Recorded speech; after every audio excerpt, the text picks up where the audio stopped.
السلام آپ علیہ السلام نے بھی قربانی پیش کی ہے، اور قربانی کا جو انداز آپ نے دیا ہے، اللہ اکبر، اس کے تو کیا کہنے ہیں۔ اور ہمارے آقا صلی اللہ علیہ وسلم نے اسی چیز کو اپنی احادیث کے اندر بھی بیان فرمایا۔ تو اس امت پر بھی قربانی لازم ہے، لیکن ہر شخص پر نہیں ہے، ہر بندے پہ قربانی لازم نہیں ہے۔ جو عاقل ہے، بالغ ہے، مسلمان ہے، آزاد ہے، مقیم ہے اور صاحب نصاب ہے، مالدار ہے، اس شخص پر جو ہے وہ قربانی کو لازم کیا گیا ہے، قربانی کو واجب کیا گیا ہے۔ جس شخص کے اندر یہ شرائط پائی جاتی ہیں وہ قربانی کرے گا۔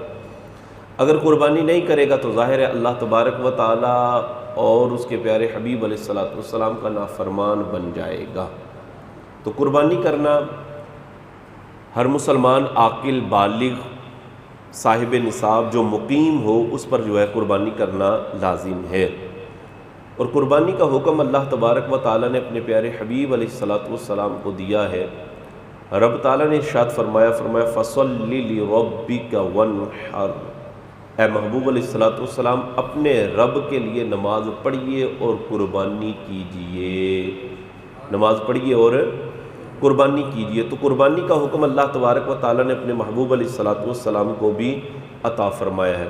قربانی جو ہے نا جی، قربانی کے دنیاوی فوائد بھی بے شمار ہیں، اور قربانی کے اخروی فوائد تو ہیں ہی ہیں، دنیاوی بھی اور اخروی بھی، دونوں طرح فائدے ہیں۔ اگر اخروی فوائد کی طرف توجہ کی جائے تو اس پر احادیث جو ہے وہ دلالت کرتی ہیں، اور اس میں بڑی بات تو یہ کہ اللہ تبارک و تعالیٰ کے حکم کی تابعداری ہے، نبی کریم علیہ السلام کے حکم کو ماننا ہے، آپ علیہ السلام کے طریقے کو اپنانا ہے، حضرت ابراہیم علیہ السلام کے سنت اور طریقے کو جو ہے وہ فالو کرنا ہے۔ تو ظاہر ہے جب ہم انبیاء کرام علیہ السلام کے طریقے کو اپنائیں گے، اللہ کے رسول کی تابعداری کریں گے، تو اس میں ہماری آخرت جو ہے وہ بہتر ہی بہتر ہے، اور جب ہم اللہ اور اس کے رسول کی تابعداری کریں گے تو ہماری دنیا بھی بہتر ہو جائے گی۔ تو اس کے اندر قربانی کرنے کے اندر اخروی فوائد بھی اپنی جگہ ہیں اور دنیاوی فوائد بھی بے شمار ہیں۔ اخروی فوائد کے اندر اگر دیکھا جائے تو نبی پاک علیہ السلام نے ارشاد فرمایا کہ قربانی والے دن میں ابن آدم کا کوئی عمل خدا کے نزدیک خون بہانے سے زیادہ پیارا نہیں ہے۔ یعنی جو عید الاضحیٰ کا دن ہے، اس دن اللہ تبارک و تعالیٰ کو جو سب سے پسندیدہ عمل ہے، وہ عمل یہ ہے کہ اللہ تبارک و تعالیٰ کی راہ کے اندر جانور کو قربان کیا جائے، اس کا خون بہایا جائے۔ اور آپ علیہ السلام نے ارشاد فرمایا کہ وہ جانور قیامت والے دن اپنے سینگوں کے ساتھ، اپنے کھروں کے ساتھ آئے گا، وہ جانور آئے گا۔ اور فرمایا کہ جب جانور کو آپ ذبح کرتے تو جانور کا خون گرنے سے پہلے اللہ کی بارگاہ میں درجہ قبولیت وہ حاصل کر جاتا ہے۔ اللہ تبارک و تعالیٰ کی بارگاہ کے اندر درجہ قبولیت وہ جانور جو ہے وہ پا جاتا ہے۔ اور نبی پاک علیہ السلام نے ارشاد فرمایا لہذا خوش دلی کے ساتھ قربانی کیا کرو، خوش دلی کے ساتھ قربانی کیا کرو کہ ہم اللہ تبارک و تعالیٰ کے حکم کی، اس کے رسول کے حکم کی تابعداری کر رہے ہیں۔ خوش دلی کے ساتھ قربانی کرو، اور یہ جانور کل بروز قیامت کھروں کے ساتھ، سینگوں کے ساتھ لایا جائے گا۔ اور فرمایا گیا کہ یہی جانور جو ہے پل صراط پر تمہاری سواریاں بن جائیں گے، پل صراط پر تمہاری کیا بنیں گے؟ یہ سواریاں بنیں گے۔ اور نبی پاک علیہ السلام کی اگر دیگر احادیث کی طرف چلتے ہیں تو آپ علیہ السلام نے ارشاد فرمایا کہ جس نے خوش دلی کے ساتھ، تنگ دلی کے ساتھ نہیں، جس نے خوش دلی کے ساتھ قربانی کی اور اس نیت سے قربانی کی کہ میں اللہ کی رضا حاصل کرنے کے لیے، ثواب کو پانے کے لیے میں قربانی کر رہا ہوں، تو فرمایا یہ قربانی کل بروز قیامت اس کو جہنم میں جانے سے روکنے والی بن جائے گی۔ یہ جانور جو ہے وہ حجاب ہوگا، رکاوٹ ہو جائے گا جہنم میں جانے سے اس بندے کے لیے۔ اللہ اکبر، کتنی بڑی بات، آخرت کا کتنا بڑا فائدہ ہے کہ یہ جانور جو ہے وہ اللہ تبارک و تعالی کی بارگاہ کے اندر پہنچتے ہیں، اور یہ جانور جو ہے وہ کل بروز قیامت قربانی کرنے والے کے لیے جہنم کی آگ سے حجاب بن جائے گا۔ پردہ بن جائے گا۔ تو میرے آقا صلی اللہ علیہ وسلم کی اگر دیگر احادیث کو دیکھتے ہیں تو آپ علیہ الصلوۃ والسلام کی وہ حدیث جس کو حضرت زید بن ارقم رضی اللہ تعالی عنہ نے روایت کیا ہے، زید بن ارقم رضی اللہ تعالی عنہ کہتے ہیں صحابہ کرام علیہ رضوان بیٹھے تھے، حضور علیہ الصلوۃ والسلام کی بارگاہ میں عرض کیا یا رسول اللہ صلی اللہ علیہ وسلم ما هذه الاضاحی، حضور یہ قربانیاں کیا ہیں؟ ہم جانوروں کو ذبح کرتے ہیں، حضور یہ قربانیاں کیا ہیں؟ تو آپ علیہ الصلوۃ والسلام نے ارشاد فرمایا سنت ابیکم ابراہیم، فرمایا تمہارے باپ ابراہیم علیہ السلام کی سنت ہے، تمہارے باپ ابراہیم علیہ الصلوۃ والسلام کی سنت ہے۔ عرض کی یا رسول اللہ صلی اللہ علیہ وسلم اس میں ہمارے لیے کیا ہے؟ ہم جانور قربان کرتے ہیں، ہمارے لیے کیا ہے؟ تو آپ علیہ الصلوۃ والسلام نے ارشاد فرمایا بکل شعرۃ حسنہ، فرمایا ہر بال کے بدلے ایک عظیم نیکی اللہ تمہیں عطا فرمائے گا۔ جانور کی کھال پر کتنے بال ہوتے ہیں کوئی بندہ گن سکتا ہے؟ تو جو بندہ اللہ تبارک و تعالیٰ کی راہ کے اندر جانور قربان کرتا ہے اتنی نیکیاں بندے کو ملتی ہیں، اتنا ثواب بندے کو ملتا ہے کہ بندہ گن ہی نہیں سکتا، شمار ہی نہیں کر سکتا، حساب ہی نہیں لگا سکتا کہ میں نے اللہ کی بارگاہ کے اندر جانور قربان کیا تو اللہ نے مجھے کتنی نیکیاں عطا فرمائیں، عظیم نیکیاں دی ہیں۔ خوش دلی کے ساتھ قربانی کرنی چاہیے کہ اس کا ثواب بڑا ہے۔ یہ دنیا ختم ہو جانی ہے، مک جانی ہے ہر شے۔ بعض بندے ایسے ہوتے ہیں کہ ان پر قربانی لازم ہو رہی ہوتی ہے، واجب ہو رہی ہوتی ہے قربانی، لیکن نہیں کرتے۔ یہ وجہ کیا ہے؟ مال کی محبت، مال سے پیار ہے، مال سے محبت اور مال کے پیار کی وجہ سے قربانی سے معاذ اللہ جو ہے وہ رک جاتے ہیں۔ اور پھر کیا ہے؟ مال یہ تیرا ہے، یہ دولت تیری ہے نا، یہ دولت تو تیری ہے ہی کوئی نہیں، آج تک تو کسی کی ہوئی نہیں، تیری کیسے ہو جائے گی؟ تیری صرف یہ ہے کہ تو اپنے ہاتھ سے اللہ کی راہ کے اندر کوئی شے صدقہ و خیرات کر جا، اوے اللہ کی راہ میں کوئی شے دے جا۔ اور یہ اللہ تبارک و تعالیٰ کا وعدہ ہے کہ جو بندہ راہ خدا کے اندر خرچ کرتا ہے کبھی مال گھٹا نہیں ہے، بندے کا مال گھٹتا نہیں ہے۔ تو یہ 40 50 60 70 ہزار روپیہ اگر تو اللہ کی راہ کے اندر جانور قربان کر دے گا، اس پر پیسے لگا دے گا، تو یہ جانور کل بروز قیامت تجھے جہنم میں جانے سے روکنے کا سبب بن جائے گا، تیرے لیے حجاب بن جائے گا، اور یہ جانور تیرے لیے جو ہے پل صراط پر سواری بنے گا۔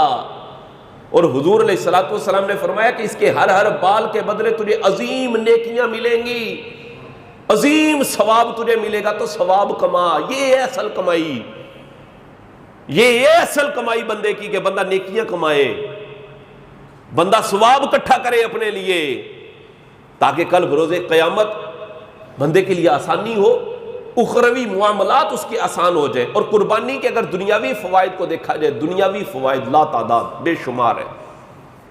قربانی کے دنیاوی فوائد میں دیکھا جائے تو پہلی بات، سب سے بڑی بات یہ ہے کہ قربانی اخوت اور بھائی چارگی کا سبق دیتی ہے۔ اخوت اور بھائی چارگی جو ہے وہ اس سے نصیب ہوتی ہے بندے کو، کہ بندہ جب اللہ تبارک و تعالیٰ کی بارگاہ کے اندر جانور قربان کرتا ہے، قربانی کرتا ہے، تو یہ قربانی ایک دوست کو دوسرے دوست سے ملانے کا سبب بن جاتی ہے، ایک رشتہ دار کو دوسرے رشتہ دار سے ملانے کا سبب بنتی ہے، ایک امیر کو غریب سے ملانے کا سبب بنتی ہے۔ بندہ جانور قربان کرتا ہے نا، پھر اس کے ذہن کے اندر خیال آتا ہے یار میرا فلاں بیلی ہے، فلاں یار ہے، تو یہ گوشت میں اس کو نہ دے آؤں، ماڑا بندہ ہے چلو اس کو دے آؤں۔ ایک دوست کو دوسرے دوست سے ملاتی ہے، ایک رشتہ دار کو دوسرے رشتہ دار سے ملاتی ہے۔ بندہ قربانی کرتا ہے تو کیا ہے؟ رشتہ دار کا حصہ ہے نا، بھئی رشتہ داروں کا حصہ ہے نا، شریعت نے مقرر کی ہے کہ تو نے جانور قربان کیا تو اس کے 3 حصے کر لے، ایک حصہ تیرے گھر والوں کے لیے، ایک حصہ تیرے رشتہ داروں کے لیے، ایک حصہ ماڑے بندوں کے لیے، غریب بندوں کے لیے ہے۔ تو بندہ کیا کرتا ہے؟ پھر دیکھتا ہے میرا رشتہ دار جو ماڑا ہے، جی میں اس کے ساتھ صلہ رحمی کروں، اللہ اکبر، میں اس کو دے کر آؤں۔ تو یہ قربانی جو ہے وہ ایک رشتہ دار کو دوسرے رشتہ دار سے ملانے کا سبب بنتی ہے، بھائی چارگی کا سبب بنتی ہے یہ قربانی، صلہ رحمی کا سبب بنتی ہے یہ قربانی۔ اور صلہ رحمی تو وہ عمل ہے، نبی پاک علیہ الصلوۃ والسلام نے ارشاد فرمایا صلہ رحمی کیا کرو، صلہ رحمی کیا کرو، صلہ رحمی کرو گے تو اللہ تمہارے رزق کے اندر برکت ڈال دے گا۔ صلہ رحمی کرنے سے، رشتہ داروں کے ساتھ اچھا برتاؤ، اچھا سلوک کرنے سے اللہ راضی ہوتا ہے، اللہ راضی ہوتا ہے۔ اور رشتہ داروں سے ایویں بندہ منہ بنا کر بیٹھ جائے نا، خام خواہ منہ بنا کے بیٹھ جائے، اللہ ناراض ہوتا ہے، اس کے حبیب ناراض ہوتے ہیں۔ اللہ اور اس کے حبیب کا تو حکم ہے کہ آپس کے اندر ایسے رہو جیسے بھائی بھائی رہتے ہیں، اور صلہ رحمی کرو، رشتہ داروں کے ساتھ اچھا برتاؤ کرو، رشتہ داروں کے ساتھ حسن سلوک کے ساتھ پیش آؤ۔ اور یہ قربانی ہمیں صلہ رحمی کا درس دیتی ہے، صلہ رحمی کا درس دیتی ہے۔ اور جو بندہ بلا وجہ شرعی قطع تعلقی کرتا ہے، حضور علیہ السلام کو وہ فرمان، آپ علیہ السلام نے ارشاد فرمایا لا يدخل الجنت القاطع، فرمایا قطع تعلقی کرنے والا بندہ جنت کے اندر داخل نہیں ہوگا، قطع تعلقی کرنے والا فرمایا جنت کے اندر نہیں جائے گا۔ تو یہ قربانی جو ہے یہ صلہ رحمی کا سبب بنتی ہے، یہ قربانی جو ہے وہ بھائی چارگی کا سبب بنتی ہے۔ اور پھر اس میں بڑی بات کہ قربانی جہاں پر ہمیں جو ہے وہ اخروی سعادتوں سے مالا مال کرتی ہے، قربانی جہاں پر اللہ تبارک و تعالیٰ کی خوشنودی کا سبب ہے، اس کی رضا مندی کا سبب ہے، وہیں پر اگر دیکھا جائے تو قربانی سے معیشت مضبوط ہوتی ہے۔ بعض لوگوں کو تکلیف ہو جاتی ہے نا اس موقع پر آ کر قربانی کے حوالے سے، یہ لبرل اور سیکولرزم رکھنے والے لوگ جو ہے وہ کہتے ہیں نہیں قربانی کر رہے ہو، قربانی کے بجائے جو ہے کسی رفائی کام میں پیسے لگا دو، کسی ماڑے بندے کو پیسے دے دو، قربانی کیوں کر رہے ہو؟ اللہ اکبر۔ اس موقع پر آ کر نا ان کو اصل تکلیف ہوتی ہے، اصل تکلیف ان کو قربانی سے نہیں ہے، تکلیف ان کو ہوتی ہے اسلام سے۔ یہ شعار اسلام ہے، یہ اسلام کا طریقہ ہے، اور تم کیا کہہ رہے ہو اسی کو چھوڑ دو؟ یہ کیسے بندہ چھوڑ سکتا ہے؟ اور یہ قربانی صرف اس امت پر ہی لازم نہیں ہوئی ہے، اللہ تبارک و تعالیٰ قرآن مجید فرقان حمید میں فرماتا ہے وَلِكُلِّ أُمَّةٍ جَعَلْنَا مَنْسَكًا، ہر امت پر فرمایا ہم نے قربانی کو لازم کیا، ہر امت کے لیے قربانی تھی، تو اس امت پر ہی نہیں ہے، پہلی امتوں پر بھی قربانیاں ہوتی رہی ہیں اور وہ دیتے رہے ہیں قربانیاں۔ تو یہ کہ قربانی کی جگہ پر جناب رفائی کاموں کے اندر غریب کی مدد کرنے میں کہتے ہیں جی پیسے اوتھے دے دیو، اللہ اکبر، او بھائی اوتھے کہاں دے دے؟ نبی پاک علیہ السلام نے فرمایا کہ عید الاضحیٰ کے دن اللہ کو سب سے جو پسندیدہ اور پیارا عمل پتہ ہے کیا ہے؟ سب سے پسندیدہ عمل فرمایا وہ ہے کہ تم جانوروں کا خون بہاؤ، جانوروں کی قربانی کرو، وہ اللہ کو سب سے زیادہ پسندیدہ ہے۔ اور فرمایا عید الاضحیٰ کے دن جو پیسہ قربانی پر خرچ کیا جاتا ہے اس پیسے سے زیادہ پسندیدہ پیسہ اللہ کو اور اس دن کوئی نہیں ہے۔ یہ تو اللہ کا حکم ہے، اس کے رسول کا حکم ہے۔ رفائی کاموں کے حوالے سے اگر دیکھا جائے کہ معیشت کو قربانی کتنا مضبوط کرتی ہے، کتنا مضبوط کرے، دنیاوی فائدے اس میں کتنے فائدے ہیں۔ فارمنگ انڈسٹری سے لے کر لیدر انڈسٹری تک، ہر انڈسٹری، ہر معیشت سے تعلق رکھنے والا بندہ قربانی سے نفع حاصل کرتا ہے، قربانی سے فائدہ حاصل کرتا ہے۔ وہ ماڑے اور غریب لوگ جو پورا سال جانور جو ہے وہ پالتے ہیں، کس لیے پالتے ہیں؟ کہ عید کا موقع آئے گا تو ہمارے جانور کی قیمت اچھی لگ جائے گی، ہمارے جانور کی قیمت اچھی لگ جائے گی، ہمارا ریٹ اچھا ہو جائے گا۔ جب وہ جانور بکتا ہے تو ان لوگوں کو کتنا فائدہ حاصل ہوتا ہے، ان لوگوں کو کتنا نفع حاصل ہو جاتا ہے۔ وہ ماڑے لوگ کہ جنہوں نے پورا سال جانور پالے ہوتے ہیں وہ نفع حاصل کرتے، ان کا جو ہے وہ روزگار اچھا بن جاتا ہے، ان کا سلسلہ اچھا ہو جاتا ہے، وہ مزید جانور آگے سے خرید کر جو ہے وہ جانور پالتے، پھر جانور کو خریدا جاتا ہے یا جانور کو جناب بیچنے کے لیے بازار میں لایا جاتا ہے تو اس کی لوڈنگ ہوتی ہے، ٹرانسپورٹ والوں کا کام چلتا ہے، گاڑیوں میں ڈال کر جو ہے وہ جانور منڈی میں لائے جاتے ہیں، بازار میں لا کر بیچے جاتے ہیں، تو ٹرانسپورٹر جو ہوتے ہیں ان کا کام چلتا ہے، ان کا کام چلتا ہے۔ پھر منڈی میں جانور لائے جاتے ہیں، جیسے بڑے بڑے شہروں کے اندر بڑی بڑی منڈیاں لگی ہوتی ہیں، آپ کراچی سٹی کے اندر جا کر دیکھیں، شاید ایشیا کی سب سے بڑی منڈی وہاں پر لگتی ہے جانوروں کی۔ اب وہاں پر جب جانوروں کی منڈی لگتی ہے کتنے لوگوں کا دھندا چلتا ہے، کتنے لوگوں کا کاروبار چلتا ہے بھائی۔ یہ چارہ بیچنے والے لوگوں کا کام جو ہے وہ بہت اچھا چل رہا ہوتا ہے، یہ صرف اور صرف قربانی کی وجہ سے۔ پھر جو ٹینٹ لگانے والے لوگ ہوتے ہیں، یہ شامیانے لگانے والے لوگ، ان کا کاروبار چلتا ہے۔ پھر جو مزدور ہوتے ہیں، جو مزدوری کرنے والے ہیں، ان کا کام چلتا ہے کہ وہ جانوروں کی دیکھ بھال کے لیے ان کو مقرر کیا جاتا ہے، وہی پٹھے لے کر آؤ، چارہ لے کر آؤ، یہ جانوروں کو جناب ڈال لو، جانوروں کو پانی پلاؤ، جانوروں کو کھول لو، جانوروں کو باندھو۔ مزدور لوگ جو ہوتے ہیں ان کو خوشحالی ملتی ہے، اور مزدور لوگوں کا کام چلتا ہے۔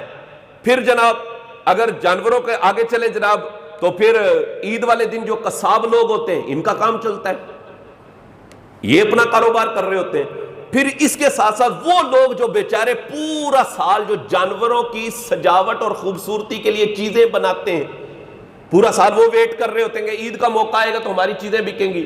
وہ جھالریں بناتے ہیں، وہ گھنگرو بناتے ہیں، وہ جھانجریں بناتے ہیں، ان لوگوں کا کاروبار چلتا ہے۔ ان لوگوں کی معیشت جو ہے وہ اس حوالے سے مضبوط ہوتی ہے، پورا سال بیچارے جو ہے وہ اس چیز کے انتظار میں ہوتے ہیں کہ عید کا موقع آئے گا تو ہمارا یہ دھندا چلے گا، ہمارا یہ کاروبار چلے گا۔ تو لوگ جو ہے وہ ان سے خریدتے ہیں، ان کو جو ہے وہ فائدہ حاصل ہوتا ہے، ان کو نفع مل رہا ہوتا ہے۔ عید والے دن قصاب لوگ جو ہوتے ہیں ان کا کاروبار چل رہا ہوتا ہے۔ پھر قصاب لوگوں کے ساتھ ساتھ یہ جو چھریاں بنانے والے لوگ ہوتے ہیں، یہ چھریاں تیز کرنے والے جو لوگ ہوتے ہیں، یہ ٹوکے بنانے والے جو لوگ ہوتے ہیں، ان کا کاروبار چلتا ہے۔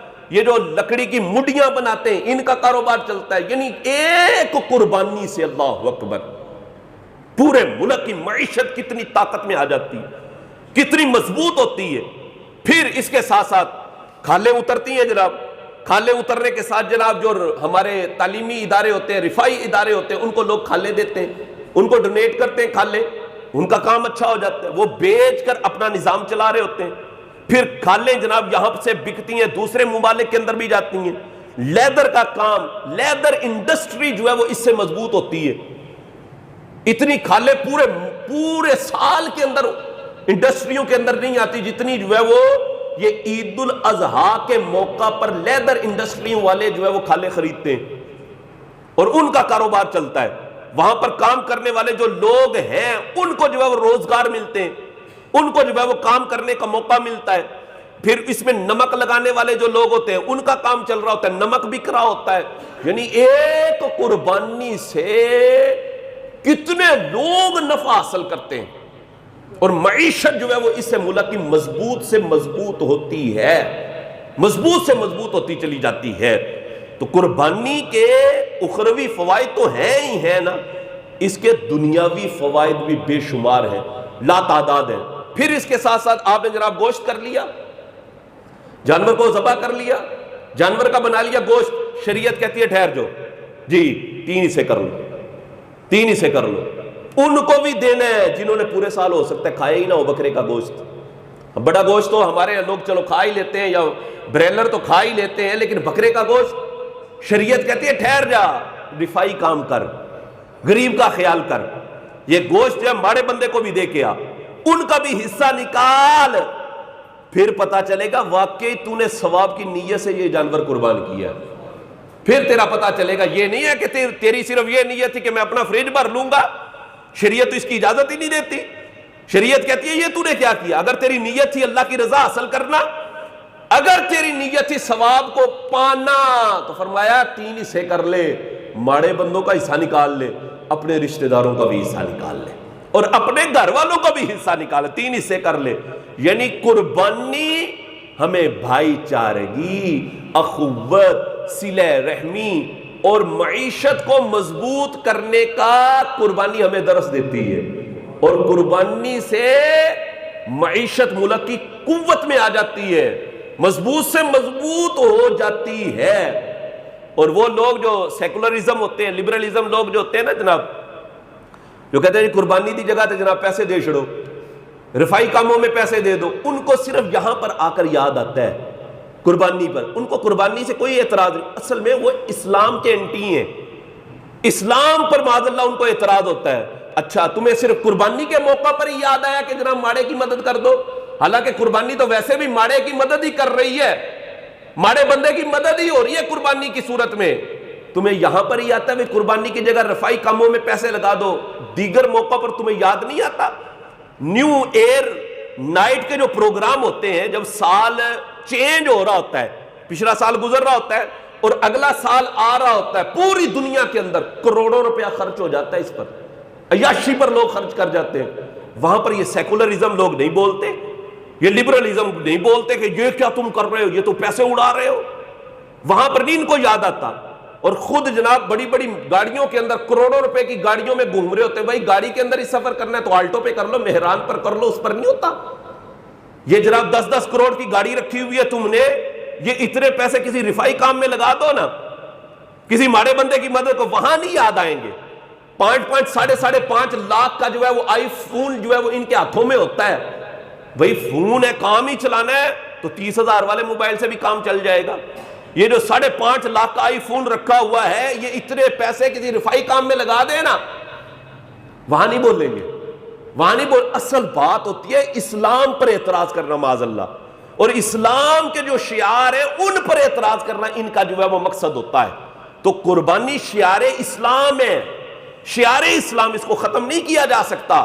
اور حضور علیہ الصلوۃ والسلام کے فرامین سے ہمیں یہ بات پتہ چلتی ہے کہ قربانی والے دن اگر بندہ کروڑوں روپیہ بھی خرچ کر دے نا, کروڑوں روپیہ بھی خرچ کر دے اور قربانی نہ کرے, فرمایا وہ کروڑوں روپیہ خرچ کرنا اللہ کو اتنا محبوب نہیں ہوگا جتنا کہ تو اپنے ہاتھ سے اللہ کی راہ میں اس دن قربانی کرے گا.